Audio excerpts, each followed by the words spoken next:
Hey everyone, welcome to SriSen.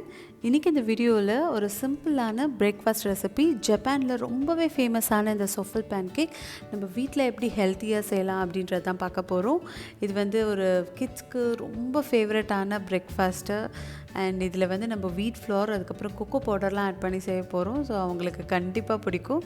So வாங்க எப்படி செய்யலான்னு பார்க்கலாம். இந்த ரெசிபிக்கு நான் ஒரு 3 ஸ்பூன் வீட் ஃப்ளோர் ஆட் பண்ணுறேன். இந்த மாவை நல்லா ஜலிச்சு எடுத்துக்கலாம்.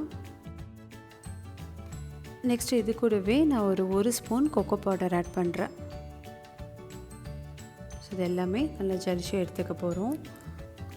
நெக்ஸ்ட் ஒரு 1/2 ஸ்பூன் வெனிலா எசன்ஸ் ஆட் பண்ணிக்கலாம். இந்த ரெசிபிக்கு நான் ஒரு 3 எக் ஆட் பண்ண போகிறோம். ஒயிட்டு எல்லோ யோக் தனியாக எடுத்துக்கலாம். எல்லோ எல்லாம் நம்ம மாவு கூட ஆட் பண்ணிவிட்டு இப்போ தேவைக்கேற்ற மாதிரி பால் ஆட் பண்ணிக்கலாம். ஸோ எனக்கு இந்த அளவுக்கு ஒரு 2-3 ஸ்பூன் பால் ஆட் பண்ணுன்னா நல்லா யோக்கெல்லாம் மிக்ஸ் பண்ணி மாவோட எல்லாமே நல்லா மிக்ஸ் பண்ணிக்கலாம், கட்டி எதுவுமே இல்லாமல். நெக்ஸ்ட்டு எக் ஒயிட் மட்டும் போட்டு தனியாக பீட் பண்ணி எடுத்துக்க போகிறோம். ஸோ இது நல்லா நுர வர வரைக்கும் பீட் பண்ணிக்கலாம்.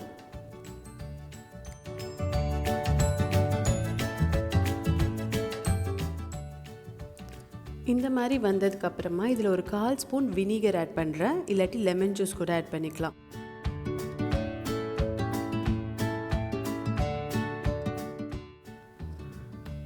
இந்த மாதிரி நல்லா பீட் பண்ணிக்கிட்டு நெக்ஸ்ட்டு நாட்டு சக்கரை ஆட் பண்ண போகிறேன். ஒரு 3 ஸ்பூன் நாட்டு சக்கரை கொஞ்சம் கொஞ்சமாக ஆட் பண்ணி அப்படியே பீட் பண்ணிகிட்டு இருக்கேன்.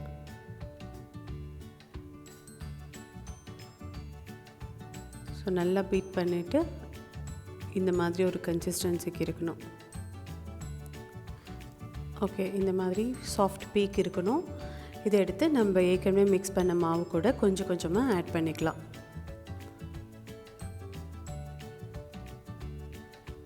ஸோ கட்டியே இல்லாமல் நல்லா மிக்ஸ் பண்ணிக்கோங்க. மிக்ஸ் பண்ணிவிட்டு இந்த மாவை எடுத்து நம்ம ஃப்ரிட்ஜில் வச்சுட்டு போகிறோம். எப்போ நம்ம ஒரு பேன்கேக் ஊற்றும் போதும் மாவு ஃப்ரிட்ஜ்லேயே வச்சுருங்க. இது ஒரு சின்ன டிப், ஏன்னா அப்போ தான் அந்த கன்சிஸ்டன்சி அப்படியே இருக்கும், இல்லாட்டி தண்ணி விட ஆரம்பிச்சிடும். இப்போ ஒரு பேனில் லைட்டாக நான் பட்டர் தடவிட்டு பேன்கேக் ஊற்ற போகிறேன். சரி, இந்த மாதிரி மாவு எப்படி இருக்குது பாருங்கள். இந்த கன்சிஸ்டன்சியில் இருந்தால் தான் நல்லா சூப்பராக இருக்கும். இப்போ சைடில் ஒரு ஸ்பூன் தண்ணி ஊற்றிட்டு இது மூடி வச்சிடலாம். 2 நிமிஷத்துலேயே குக் ஆகிடும். ஸோ திருப்பி இது மேலே இன்னொரு ஸ்கூப் ஊற்றுறேன், ஏன்னா நல்லா பஃபியாக வரதுக்கு.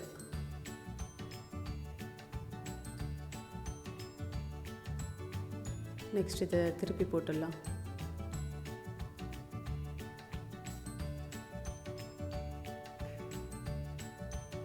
சூப்பராக வந்திருக்கு பாருங்கள். வாவ்,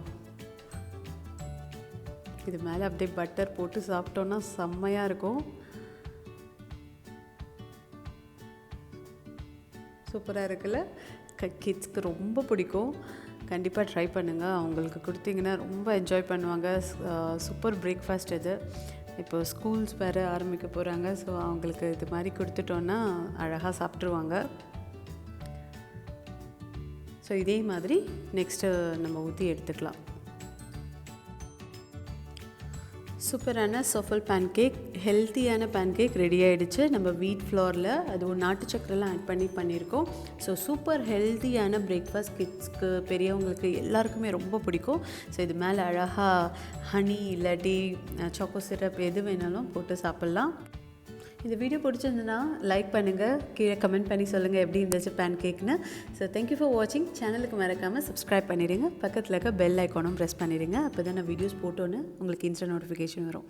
பாய்.